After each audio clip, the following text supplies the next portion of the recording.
All right, folks, it's 3:01, and we know your time is valuable. So we're going to go ahead and get started, and certainly welcome everybody that's here and those who will be signing on as we do this. Um, my name is Wes Smith. I'm the executive director of ACSA, formerly a stress and workaholic, someone of the Zero Balance Club. I think I was a platinum card member in that club. And so I'm excited today that our team has prioritized supporting site leaders and focusing on social emotional wellness, balance, resiliency. As I think about you folks right now, because I used to be a site leader, I can only imagine how challenging times are. I know, though, how much you care about your sites, the adults, and every single one of those students in your care, and that you wear this, even if you don't know it, you wear this stress and this pressure every day. I also know that you leaders are you're so selfless that it keeps you from focusing on yourself. It's almost like you feel guilty if you think about you and your needs. Well, today we're going to make you think about you, and we're going to make you think about your needs and your wellness. Let me tell you why I believe this is important. Um, Again, I always wanted to outwork people and put in more time than everybody else. And about 4.5 years ago, it caused me to have a heart attack, quadruple bypass. And during that time, I started to do research on wellness, and started to read about it, connect myself with experts, visit Navy SEALs.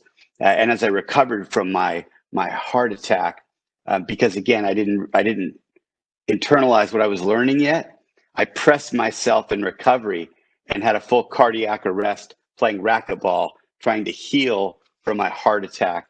And as many of you have heard the story, I coded for 11 minutes. And miraculously, there was a gynecologist and an orthopedic surgeon at the gym who revived me after 11 minutes. And then I was committed to the research that I'd learned. And really for me, and I'm going to introduce Roni in a minute. He's amazing. But and what's really cool is Roni saw me do this online, wasn't even invited, and reached out, and he's like, "Hey Wes, really good stuff. Think about this though, because this is a really cool thing." So he gave me advice on how to better serve all of you. But what I learned was we have to be thinking about our mental, our emotional, our physical, and even our spiritual wellness. Prioritizing those things and not just focusing on them, but doing something intentionally with them. And we don't have time to get into all of those things, but I'll tell you some of the things that really helped me. Breathing exercises that I learned from the Navy SEALs, and how that reduces your heart rate. And so I do focused breathing every single day right now. And I wear my Apple Watch for one reason. And no, it's not because all the cool kids wear them. It's because it has a heart rate monitor on it. And I have it set to let me know when my heart rate gets too high. And when it gets too high, that's when I know it's time for me to do some focused breathing. And really in a minute to 90 seconds, I can reduce my heart rate often by 30 beats per second. So I really can control how I'm feeling because I'm focused. I also decided to eat differently. My family went plant-based. I call mine plant-centric because I'm a bit lazy. And so once in a while I'll eat seafood or white meat. So it's plant-centric. I don't commit all the way, but I've committed greatly to that. I focused on stress and distress and not worrying so much. And I ask myself this question every time I start to stress about something.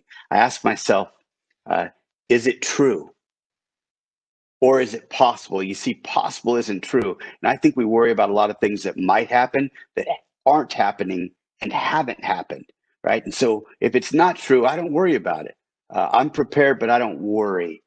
If it is true, second question, is it permanent? If it's something's going to pass, then give it the time that it requires. If it's permanent, we got to give a little bit more time. But it's a way for me to kind of deconstruct these things that always fly into my head, right? What's going to happen tomorrow? What's going to happen at the board meeting? What's going to happen during my evaluation? I'm sure you never worry about those things, but some of my thoughts, right? And I asked myself those two questions. Another thing that was really, really powerful for me, and I think it's something that all of us struggle with before the pandemic, and now it's even worse, is that we are digitally tethered to work 24/7 by cell phones, by iPads, by computer screens. And I know we have to do things now virtually, but we don't have to do them 24/7. I gave this presentation once, and I suggested I've done it for about 4,000 of our members now over 4 years, and shared that the research suggests that we ought to turn off technology when we're in in-person meetings so that we can disconnect and engage the audience.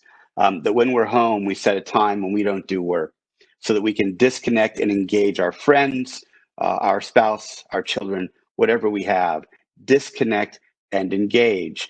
On the weekends, that we have this time for us, for our wellness. There are superintendents all around the state that have decided that in their districts that they're not going to send messages to their staff after 7 o'clock in the evening, unless it's a life or death emergency or extreme property loss emergency. And on the weekend, no messages.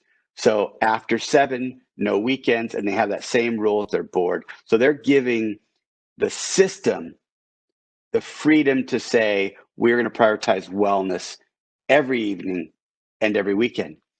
So it does happen around the state. So I shared this, and this woman came up to me at the conference, and I knew her because we had, not that this is part of the story, it just cracks me up that you can't make this stuff up in life, right? I knew her because she's someone I had dated in high school, and she's dragging with her this guy who I also knew because she dumped me to go out with him, ended up marrying him. We've been married for 30 some years. And she said, tell Jason that story again. And I said, what part of the story? I said, I've been talking for an hour and 15 minutes. She said, the part about disconnect and engage. And so I got ready to tell him, but she wanted to tell him in my presence. She goes, because the other day we were at a volleyball tournament and he was up there watching our daughter. And after the game, we went down to hug our daughter. He said, congratulations. And she said, how would you know how I played? You weren't even here. And he said, yes, I was here. And she said, no, you weren't. I saw you up in the stands on your phone. You weren't here. And she started to tear up. Now, at this point, the wife is tearing up, right? This man, Jason, in that setting, committed to disconnecting and engaging. Let's turn off our devices when we can, and let's connect with ourselves and those loved ones who sustain and motivate us and make us better than we ourselves can be without them. So my story, I'm so grateful for what I've gone through because it's made me a better employee and a better colleague now. But I'm not an expert. I'm a hack at this. I did research to help myself. Roni Habib is an absolute expert at this. This is a research he has done. I mean, his career is in helping educational leaders and really educators in general become happier, more resilient. And I love this part, playful, right? He founded EQ Schools, and this has become his mission. He works nationally and abroad on this. He has masters of education at Harvard because he couldn't get in at any good schools. And they didn't mess him up too bad at Harvard. But he's really found a place where he's found this power of integrating mindfulness, emotional intelligence, positive psychology, not only in his own life, but in classrooms, again, nationally and abroad. And as I said, he was kind enough, and this to me speaks volumes. He was kind enough to reach out to me when I didn't know him because he had watched something that I had done and gave me suggestions on how I could be better at being well. And he never once said, oh, and by the way, Wes, I'd love for you to pay me to do a conference sometime. He just volunteered to help me be well. So, Roni, thank you, thank you, thank you. We are so lucky to have you. And before I turn the mic to you, can I also thank the ACSA staff, Yvonne and Christy and everybody and Josh that's helped put this together, because they saw that our members needed this right now. And because of their work, we get to learn from you, Roni. So thank you to all of you on the call. Thank you to my team. And Roni, thank you for being here. Wes, it's such an honor to be here with you and everyone else. I want to first actually start by thanking you, Wes, for being the kind of leader that you are. And I absolutely love hearing your story. I absolutely love seeing how deeply you care about the well-being of school leaders and, of course, educators and students as well. But it's so beautiful to see. It's not, it's not something that every leader really espouses, and the fact that you obviously had the experience you had speaks volume about how much you know this intimately, and you're so gracious as well. But just know that I consider you an expert as well with this. In fact, in many ways, you're even more of an expert than I am because, of experiences you've had. And so I just want to, from the bottom of my heart, thank you for what you do for all the leaders out there, and for leading ACSA in the way that you do. Thanks. And I just wanted to take a moment to thank everyone else on the call as well for what you do on a daily basis. I'm going to say something that will sound a little cheesy for just a moment, maybe perhaps for some of you, but in my opinion, you really are heroes. And the reason I say that is because we are going through such an intense time right now. You got COVID, fires, smoke, people feeling really angsty about, of course, like all the racial injustices and the work that we need to do around that. And now with the elections coming up, everyone is, angsty and stressed, and all of people's kind of stuff easily gets projected onto schools and schools leaders, right? And it's easy to feel helpless, to want to, right? Leading schools in general is intense, physically, psychologically, and mentally. And so now, when there's teachers out there who want to help and support students, but they feel helpless because they can't, because maybe they don't show up for the Zoom meeting, and then you want to help them, but you feel helpless. It's like really an intense time for you. And yet you show up, and you show up every single day for your people and for the students and the families. And it's so beautiful to see that as Wes said, you're so selfless, and it's inspiring to see. And, on the one hand, I imagine that some of you are thinking, hey, Roni, I'm no hero. I'm just doing my job. It's just my job. This is what I do. And on the one hand, you're right. You're doing your job. But on the other hand, think about it. Who else is showing up for people in this way? And for our communities, and for students, and for kids, and for educators. Truly, it's beautiful. So I just first want to say thank you for that. And I just want to tell you that with the short time that we have together, my intention is to give you a ton of practical, useful tools to really up-level your well-being, and as well as emotional intelligence, in order to strengthen your resilience and move through this time with more peace. If you feel like you're getting a lot of value from what we're going to do today in the session, I'm very briefly going to, at the end, share how you can be in touch with me so we can keep the journey going with your site and in your districts. I'm only going to take a minute on that, but I am going to put my contact information on the chat right now. I just put it up there. If you want to, if you have to leave early or something and you want to get in contact with me, this is how you do. The first link is simply to get on my calendar if you want to chat with me about any support that you'd like. So first, I just want to say some leaders, obviously, I think most of us understand the importance of our well-being, right? Like the importance of wellness and emotional intelligence. But a lot of times there's a disconnect between understanding why it's important for me to be well, and then also having the pressure of like delivering results, right? And especially now, leaders are like, they push themselves really intensely in order to deliver some results. And I want to share with you, and I want to show you how, very briefly, I'm just going to show the why of like how the two are connected to one another. Your well-being and your emotional intelligence is directly correlated to the results you get for your school and the results the students get. So I want to start with that and then really delve into a number of tools that can support you. So I'm going to share my screen real quick, and let me go ahead and share this. I believe that you can even get the slides from the ACSA team.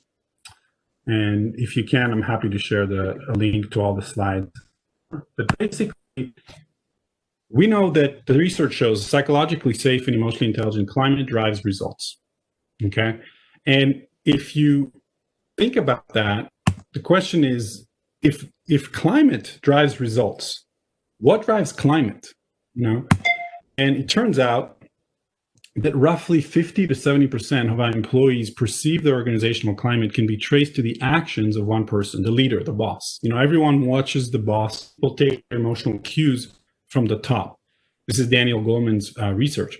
Now, what's interesting is when I share this with leaders, a lot of times people are like, oh, I have to be perfect. Oh no, you know? And the truth is that nothing could be further from the truth, especially right now. Because when you give yourself permission to be human, you become a much better leader, especially right now. And here's what I mean by that. Being vulnerable in a meeting about a sensitive issue, owning that you're struggling with something, admitting that you don't have all the answers, making repair attempts if you mess up, you're going to slow down and meditate for 5 minutes, deciding that you're going to work out and you're not going to get that work that feels so pressing down because your well-being matters enough. And when we do that, begin to actually espouse and embody the core of effective leadership, which is emotional intelligence and personal flourishing. Now, just so you know, emotional intelligence basically has 4 competencies to it. Some of you know it from adult SEL and kids SEL literature: emotional awareness, emotional regulation, social awareness, and relationship management. Now, one thing that is important for me to mention is that so much of our work right now is focused on equity, right? And if you think about it, in order to do this work effectively as leaders, you cannot spell the word equity without EQ. EQ, emotional intelligence skills, these 4 competencies I was talking about, are massively important for this work. So it's not only important for the results you get, it's important for equity work, it's also important for your well-being, and that's really the most important piece here. Now, I just want to quickly chat about the fact that, look, if you think about equity work, without empathy, there is no equity. In order to be empathic, you have to actually put yourself, you have to be present enough to be able to do that. That requires emotional intelligence. In order, if you're learning about implicit bias, time can bring up shame or guilt for people. And if they're not aware of those emotions and are not able to regulate themselves, then it's very easy for them to become defensive. If they are defensive, no equity happens. And so, again, like, this is not just about feeling well. It's not just about, having, skills to help us have a better life. It's really about that, and also about getting results. And so I'm committed, as Wes said, to give people skills to help them transform their lives, especially leaders in education. That's absolutely key for me. And so the first tool that I want to give you is one of the fastest, the research shows it's one of the fastest self-regulation tool that's out there, that exists. And it's called Rhythmic breathing. And here's how this is going to work. What I'm going to do is I'm going to invite you to get into a mindful body posture. And what that is your back is straight, your hand on your lap. And I'm going to invite you to close your eyes in a moment. It's 3:20 in California now. So if you are too tired, please don't close your eyes. You can kind of keep your eyes half open, gaze, at your screen. But basically, I want you to just get into a comfortable position. And if you choose to close your eyes, I invite you to breathe in and breathe out through your nose normally. Just breathe in and breathe out.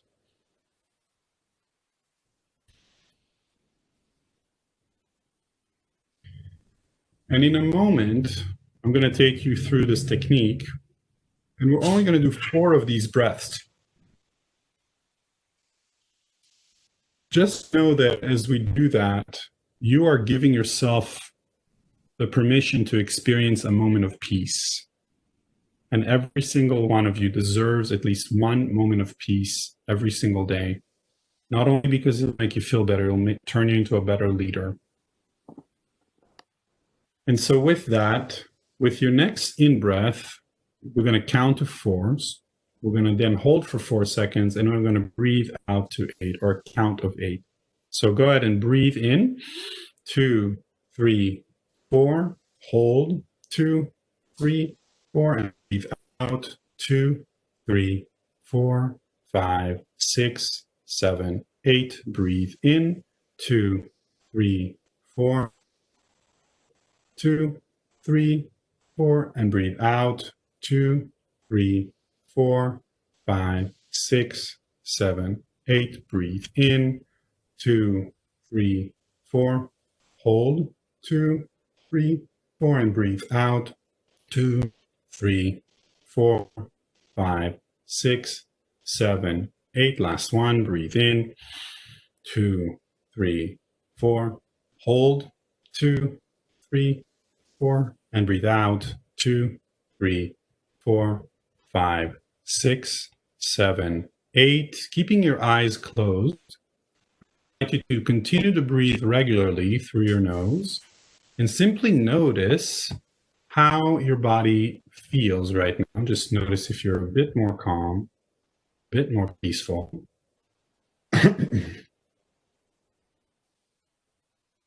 And with your clothes, I invite you just for a moment, as you continue to breathe,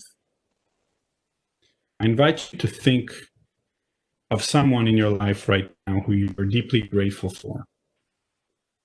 One who's making a big difference for you right now.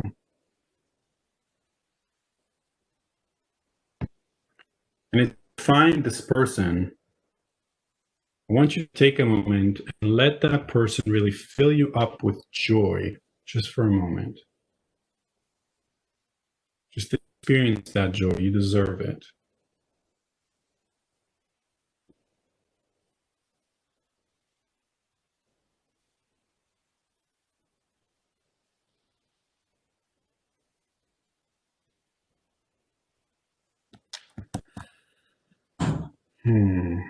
And as you experience that joy,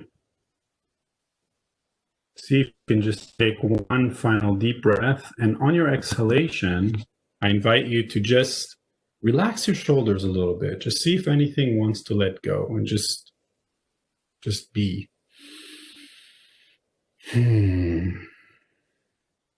Whenever you're ready, you may slowly open your eyes. I invite you right now to put on the chat, what are you grateful for and why are you grateful for them?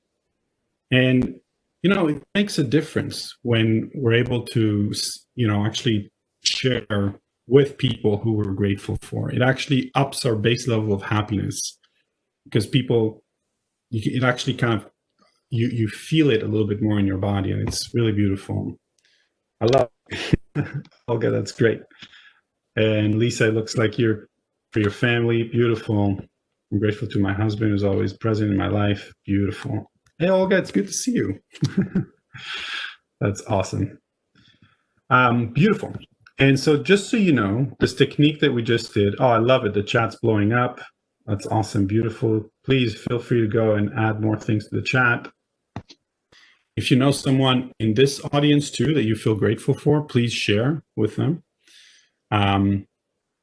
And actually, I was curious if anyone is willing to even share with us just for a moment.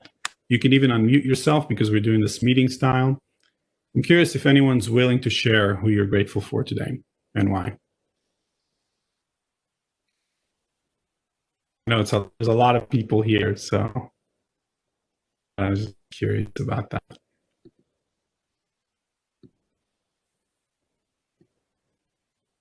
Okay.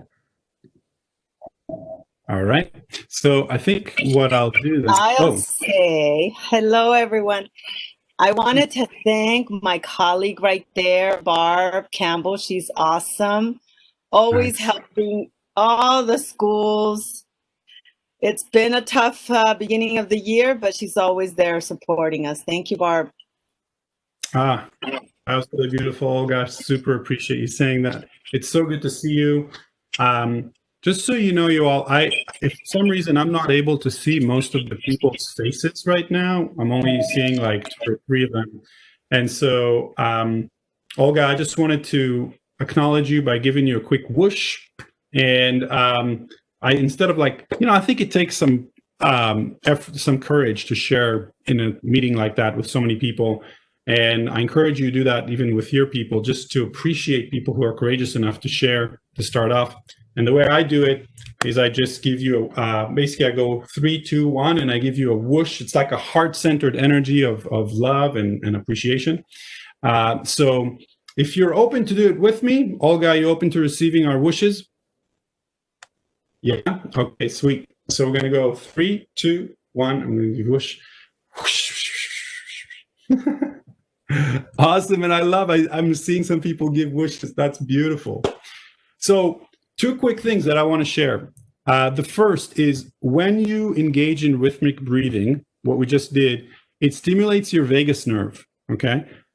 When you have, that gives you vagal tone in your body and actually relaxes your nervous system. It's, again, the fastest way to relax. Now, I imagine that you guys are bombarded by a bunch of stuff right now.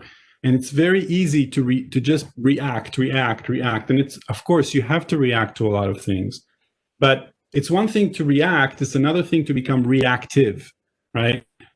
The more we're able to slow our system down, the easier it is to actually approach problems from a place of more calm, more peace, and be able to actually react well in the way that you want. The other thing I wanted to mention is that when we do those, I just did like the whoosh and stuff, it can feel kind of silly and everything, but it makes a difference. And I know Olga, and I can tell that even just doing that for her, see, she's smiling right now. It's so beautiful. Seeing people smile, seeing people acknowledge one another makes a difference because we experience something called emotional resonance together. And emotional resonance is the second tool that I wanted to give you.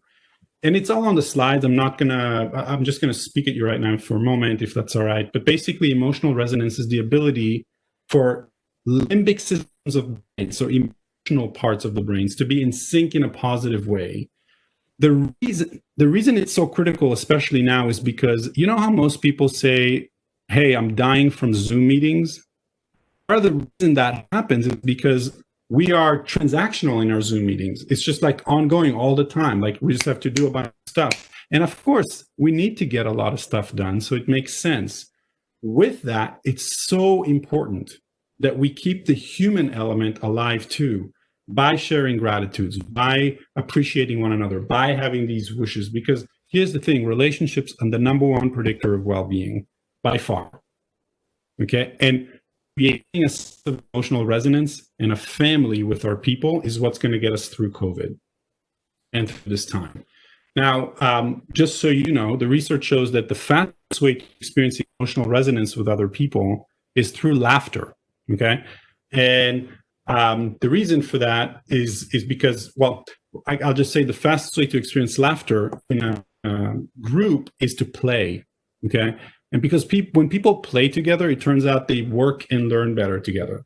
Now, what I wanted to do with you all is I wanted to show you a quick game that works really well. Okay, we could work really well with your staff and also would work well with your educators, doing it with the students. And that's called Pass the Ball and Sound and Name. Okay. And the way it works is, I would pass the ball to someone and I would say their name. They would catch the ball and then pass it to someone else. Now, because I cannot see most people on my screen, I imagine that that's true for other people as well. And so that game is not going to work very well if you literally cannot see people because for some reason you're not able to fit. faces. So when you play a game like that, or any game right on Zoom, you ask people, turn on your camera so I can see you. So there's many other games like that, and unfortunately I can't play with you right now, but that's okay because I only have half an hour left, so I'm going to share with you a bunch of other tools. And one of the things I wanted to share actually is a link. Let me just so this is a link, and by the way, again, you can get the slide from the ACSA team, but bit.ly/EQ web skills. If you get that, you're educated. It's a wonderful resource to connect with kids online, but you can use that also to connect with your people online. Okay, so that's one thing. And then the other thing is I also created a course. Go back to it. I think some people are still looking at that. The other thing is I created a course also. You can go to eqschools.com and you can click on this link, and it's gonna basically, it's a 3-hour course that gives a lot of resources and tools for educators to use with kids online. But we're focused here on leaders. And so one of the things I wanted to say is that you cannot be emotionally available to others unless you're emotionally available to yourself. And you cannot do that unless you're mindful. Now, I think in life, we can do things in one of two ways. We can do it mindfully or mindlessly. Okay. And to prove my point to you, I want to show you I'm going to basically ask you to add some numbers out loud with me. Now, of course, you're going to be in your own room. You're going to be adding those. I will be adding them out loud. And then just see what number you come up with at the end. Okay. So here we go. You all ready? So do this with me. So 1,000, 1,040, 2,040, 2,070, 3,070, 3,090, 4,090.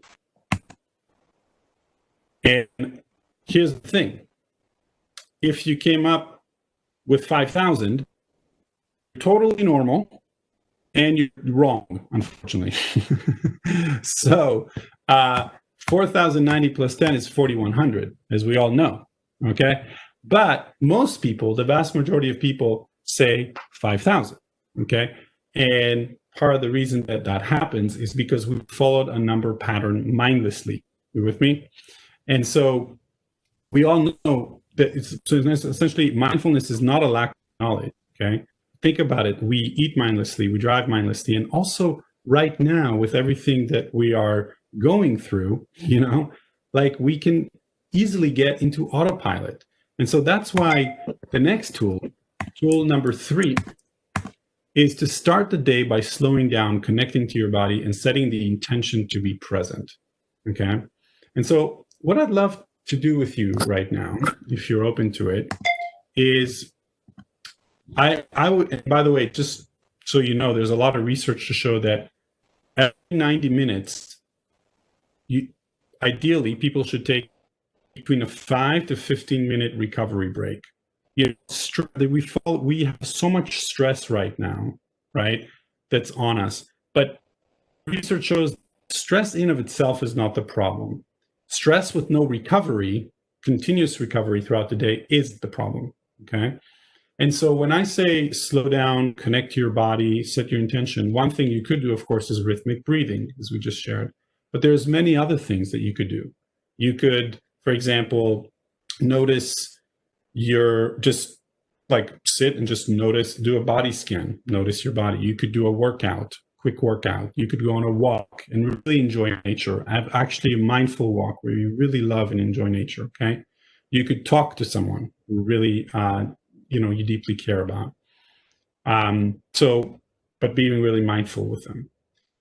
So I was going to take you through a quick exercise, but actually for sake of time, what I want to do is share with you an important ratio. And this is called the positivity ratio. Basically, research shows that the people who thrive the most in the world and who are most resilient have a 3-to-1 ratio of positive emotions to difficult emotions, okay? And so when we talk about slowing ourselves down, when we talk about putting time in to work out, when we talk about like creating emotional resonance with others and laughing and connecting. All of those things boost this ratio. Most Americans are at a 1-to-1. And so the reason this is so important is because the reason it's so lopsided too, we need so much more positive emotions and interactions to difficult ones, is because our brains are not made to make us happy. Our brains are made to make us survive. Okay, it's very easy for us to get into fight, flight, or freeze mode, especially right now, with what we're going through. And so, that I tell people is absolutely invest in all of these things that can boost this ratio. But don't forget one really important piece. This ratio is not 3-0. This is key, okay? Because most people, when they experience difficult emotions, just don't want to feel them at all, right? Just want to suppress. But remember this, whatever you resist by suppressing, whatever you resist persists, okay? It becomes bigger and bigger in your body and in your mind. Whatever you name, you can tame. And so one of the tools that I wanted to give you, the ideas, is actually, well, let me ask you this before we get into it. What is something that you struggle with right now at your work or in your life? And this is an important question to ask, because obviously all of us have, I imagine you can give me like 10 different things, okay? However, what's the one thing that's kind of up right now for you as you with what's happening for you? And I obviously kind of keep it to yourself, but just bring that to mind for a moment. And as you think about that, I want to ask you some questions. So the first is, what beliefs do you have about the situation? And of course, you're welcome to share in the chat if you want, but you certainly don't have to. This can be a personal thing. And then the second is, what beliefs do you have about yourself with the situation? So, for example, many site leaders now that I work with simply tell me, hey, Roni, I just feel like I cannot support my people in the way that I want to support them. I feel helpless. This is really hard for me, And the thing is that they basically begin to believe certain beliefs about their performance. And it turns out these beliefs aren't fully true. And as Wes said in the beginning, asking yourself, is it true, is a really important question. And here's why, okay? The vast majority of our suffering doesn't come from adversity. It comes from our beliefs and our thoughts about the adversity and how attached we are to those beliefs and those thoughts. This is important, okay? It's not from the adversity itself, it's from the beliefs that we have about the adversity and how attached we are to these beliefs. Now, here's the thing, okay? We need to choose our thoughts and beliefs very, very carefully. And the reason that we need to do that, and the reason this is tool number 4, is because our gremlin, do you know that inner critic in your head? Like that itty bitty shitty committee? You know what I'm talking about? That gremlin pays us a visit over and over again throughout the day. That gremlin, okay, I'm just going to be honest with you all. I just saw someone, I get messages every time someone leaves the meeting. So there's this person, it's just told me this person left the meeting, and my gremlin's like, see, your session sucks, people are bored, and all that stuff, right? It's so easy for the gremlin to come in, right? And to say that. But here's things that I'm hearing all the time from leaders right now. Either I'm not a good enough, I'm not a good enough principal, I don't have what it takes, or I'm not a good enough mother, or I'm not a good enough father, right? I'm not, and the gremlin is basically feeding you these hey, you know what? You should work harder. Your teachers are working so hard. You should work even harder, And then you do it. You work really hard. But then the gremlin's like, well, you know what? You should really pay attention to your kids who are home because, hey, they really need you. And then you take care of your kids. And then the gremlin's like, well, why are you not working harder? So it's basically it's a, zero-sum game, right? You cannot win this game. But here's what you can do with awareness. When we slow down, so when we do rhythmic breathing, when we slow our system down, when we're able to relax a little bit more, when we're able to actually, note what's happening in our thoughts and tend to our attention, that gives us more awareness. And when we have that awareness, we can then make the decision to give Gremlin a hug and say, hey, I know you're here to try to protect me, but you are distorting my reality. You literally are giving me a reality that is not true. And you can sit in the back of the seat because I'm going to be riding this car. Okay? And here's another trick I want to give you. When a thought comes in that causes you some suffering right now, ask yourself, what would a good friend tell me? What would a trusted colleague tell me? Not a colleague that always tells you good job for, like a trusted colleague, a person who can really be honest and frank with you. What would they say?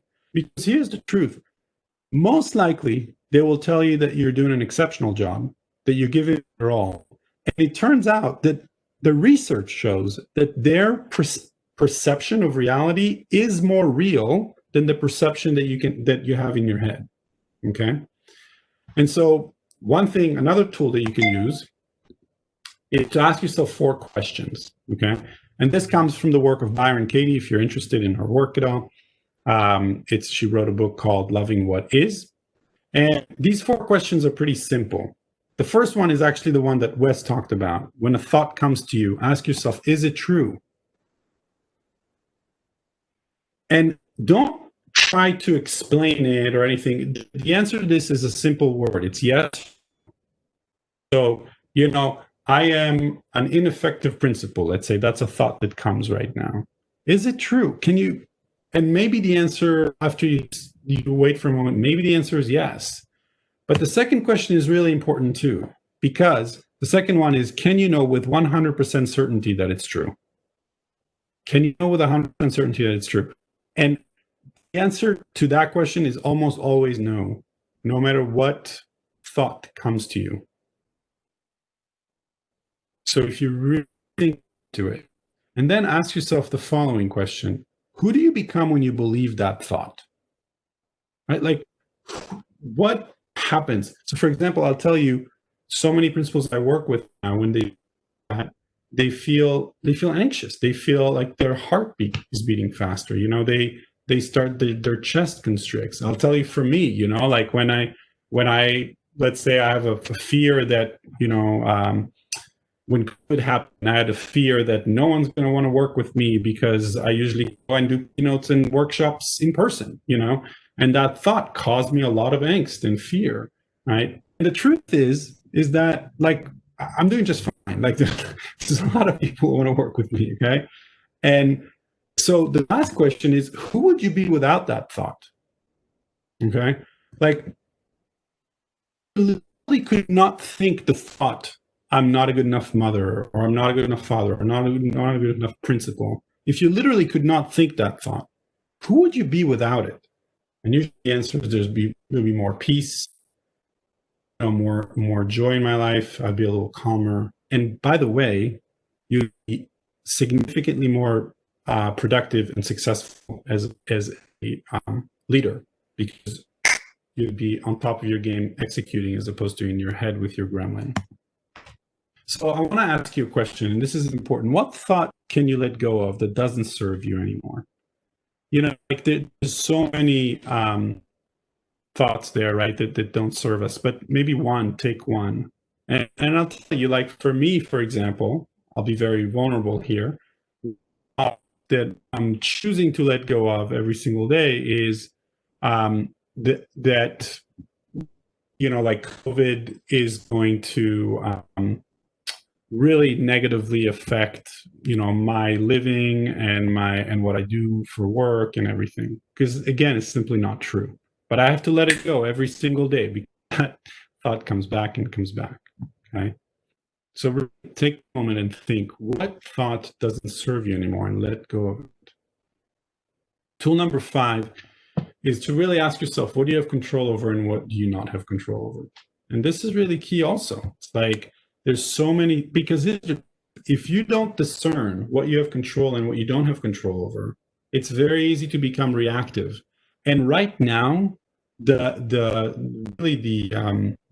one of the most important things that leaders need to know how to do, and educators as well, is to manage their energy. It's all about energy management, okay? When you worry about a lot of things that you don't have control over, you just expand a lot of energy that needlessly. So as much as possible, really ask yourself, hey, is this within my control or is it not? Because there's so many things that are not in our control now. And that's part of the things that's difficult with uncertainty. Tool number 6, to really rely on others and open up vulnerably to them. I think there's such power in vulnerability, and there's such power in leaders sharing vulnerability with others. When you are able to share vulnerably with your staff, share vulnerably with the people on your team, and they see you open up in that way, not only, basically what you're doing is you're modeling to them that they can be vulnerable.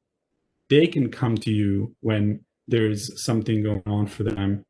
And you're also modeling to them that you're not going to lead all by yourself. You don't have all the answers, and that's okay. You know, giving them the opportunity to solve problems with you, as you should, right? I mean, it's not, your job is to empower people. It's not to solve and fix all the problems all the time. Sure, you're going to have to fix problems, of course, but it's about empowering others as well. And it starts with vulnerability. I really believe that.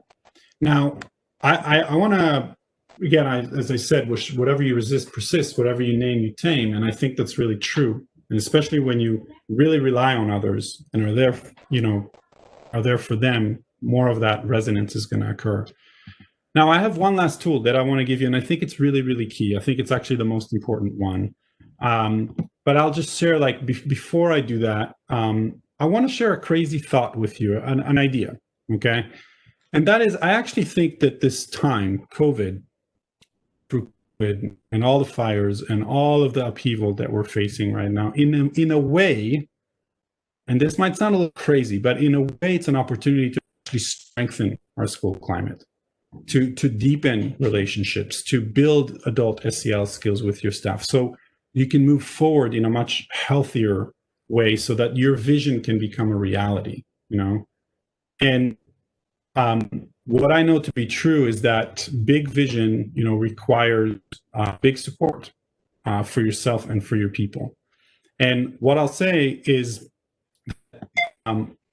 obviously, it would be an honor and a pleasure to continue to support you all and to support your staff. And if you want to be in contact with me, you can just email me, or you can go on that link and we would get on a call. And I'll just tell you, the intention that I would have with your staff is to give your staff tools to strengthen their resilience and up-level their well-being, give them tools that they can use with students right away, and help you build an emotionally intelligent, psychologically safe and joyful climate for your school. Now, one of the things we would do is I would get super clear on, if you were to get on a call with me on that bit.ly/Roni, I would just get super clear about what your school is facing and what you need support with, and give you that support, and we can see if it's a fit to work with us. And I promise to give you a lot more value. Okay. So feel free to reach out, and then I just want to share this last tool with you because I think this is really, really key. Okay.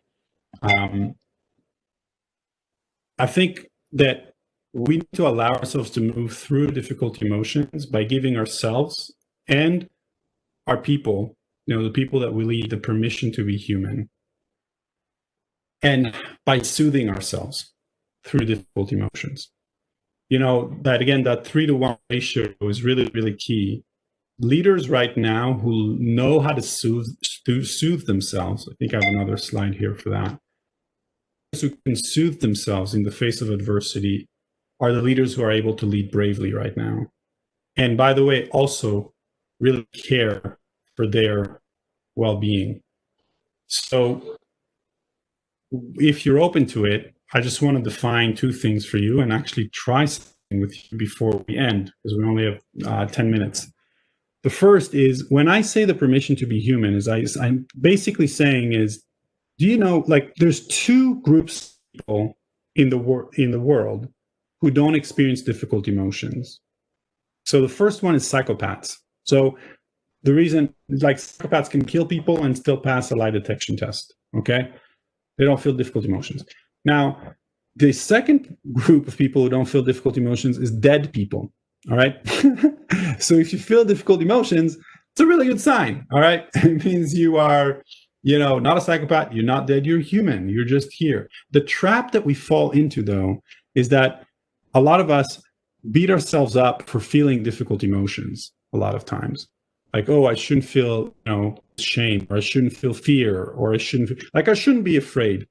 What? Like, every leader that I know right now in education is afraid. Of course you're like, it doesn't make any sense, to not be. It's such an intense, crazy time. And so giving yourself that permission can go a really long way. Okay. But then the second piece to it is to give yourself some compassion and some kindness. And this is so paramount. It's so important. And I just want to share why, because a lot of times people think that self-compassion is self-pity, and nothing could be further from the truth. Okay. Self-compassion. So self-pity is self-centered. Self-pity is like, whoa, me, self-compassion is, I'm going to give myself kindness because I'm suffering, but I'm suffering. Like, I'm not special at all. And I'm going to give myself some kindness so that I can fully be there for my people. So I can get out of my head and actually be there for my people. And really, self-compassion is three components to it. The first is just awareness, noticing that we're suffering, noticing that we're going through stress. The second part is self-kindness, actually choosing to be kind to ourselves. And the third one is an understanding of common humanity, essentially, again, giving ourselves the permission to be human.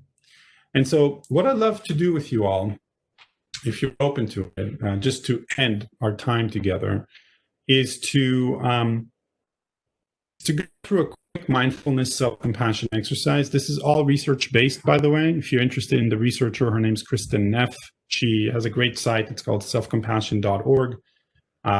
You can check her out. She's amazing. And what we're going to do is I'm going to take you through a quick exercise. I invite you to get into a mindful body posture. So your back is straight. Your hands are on your lap. I invite you to close your eyes. And as you breathe in and out, I invite you for just a moment, imagine a safe place, a place that feels peaceful and relaxing. Imaginary, could be real.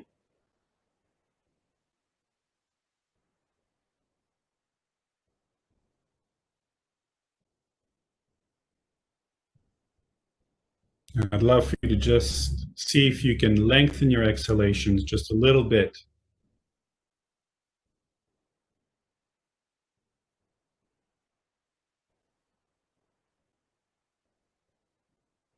And as we start the self-compassion practice, words of Rabbi Hillel, he said, if I'm not there for myself, who's there for me?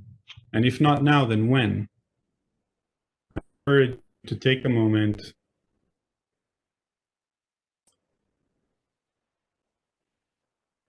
and imagine that there's a cloud that's coming out of you and sitting right next to you. And it's crazy. It's your clone. And right next to you, clone is telling you, hey, sweetie, hey, honey. And if for the guys in the room, if you need to macho it up a little bit, you can be like, hey, dude. Hey, bro. Hey, this is a moment of suffering. This is a moment of stress. This is hard. You're going through a lot right now. Guess what? I'm not leaving you. You're not alone. I'm here for you. And we're going to go through this together.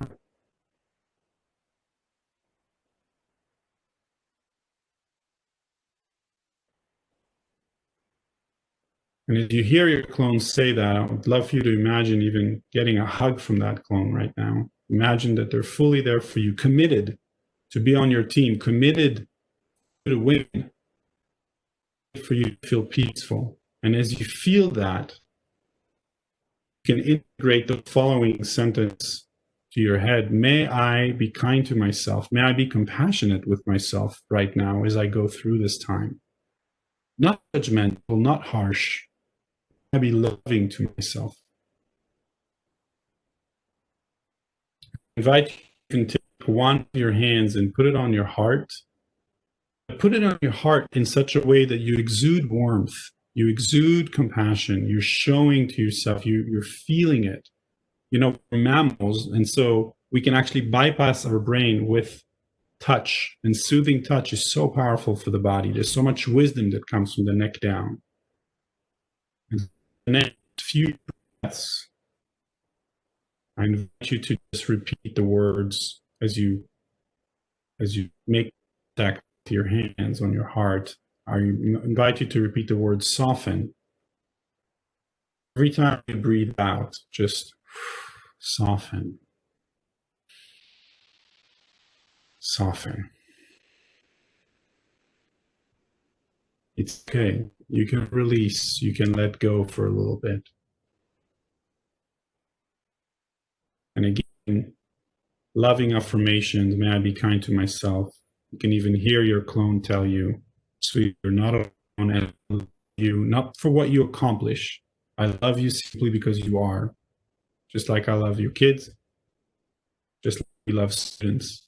I love you because you are. You are enough. You are absolutely enough. Your best is good enough. And I'm not leaving you. And you take 3 deep breaths right now at your own pace. I'd love for you to just integrate that practice into your body. Just really let that sink in, how good that felt to decide to be kind, to decide to be compassionate right now for yourself. You deserve it. You absolutely deserve it. And whenever you're ready, slowly open your eyes. Just kind of notice how you are, how you're feeling. I thank you from the bottom of my heart, first of all, for being willing to go there with me and to do that. Yeah, it's just been so beautiful to know look. I imagine what you're going through every single day, and again, I really believe that you're heroes, and to be able to do this together and to support you in that way is such a gift for me. And it just almost brings tears to my eyes, honestly. And so I just thank you again for doing this. Thank you for going through this. I absolutely would love to continue our journey if it feels good to you. Thank you on the chat. I love seeing everybody thanking on the chat. You guys are amazing. And I put on the chat my contact information. Again, if you want to reach out, please reach out. There's also a link for feedback if you want to share any feedback. It's just been a real honor. May you be happy, healthy. May you be at peace. May all the work that you do this year come back and pay you 100 folds in the form of love, connection, abundance, and joy. Thank you so much. And I think Yvonne wanted to share one last thing with you all. Thank you, Roni. I really want to echo the sentiments that deservedly so are being put into the chat box, and just so grateful to you for spending time with us. And just personally, this past hour just was brought calm, was brought peace, was brought joy, was brought laughter, was brought love. And I cannot tell you just how much I personally needed this this past hour. And times are tough. And so positivity and love and reflection are just so welcomed. And I appreciate you facilitating this and bringing those sentiments into my life, and all the tools that you're leaving with us as well. And just, I also want to echo Roni's thoughts for all our members and all the leaders across the state. We're just so grateful to each and every one of you. And it's not lost on us as ACSA staff, just the work that you're doing across the state to just improve lives of others. And I echo what Wes said in terms of just your selflessness, and we recognize how much you're giving of yourself, and hope that this webinar series can serve as a reminder to take care of yourselves as well, and recognizing that that's the foundation for everything else. And we've just heard loud and clear from members that there's just such a need to continue to dig into this topic of self-care, of social emotional needs of students and staff, and we're committed as staff to continuing to do that for you. So please mark your calendars. 2 weeks from tomorrow, and I'm now forgetting the date, I should know this off the top of my head, but 2 weeks from tomorrow, so October 28th, from 3 to 4 p.m., the Wednesday, will be our next webinar in this series. We've identified some members from across the state who are really doing some innovative things, who really have some strategies that we think others would benefit from hearing. So we want to welcome you back to hear from and learn from your peers from other parts of the state, and very much look forward to hearing and learning from you, because we want it to be a dialogue. So we'll circulate information on that webinar. We're going to drop a link into the chat box here right now. If you wouldn't mind just taking 1 to 2 minutes to respond to the survey, it'll help us with continuing to put together webinars that meet your needs. But just want to leave you with just expressing my sincere gratitude to you all, and know that we all feel just deeply honored as ACSA staff to be able to work on your behalf and to serve you. And thank you so much for being so selfless and so giving yourselves for the students that each of you serve. Have a wonderful evening.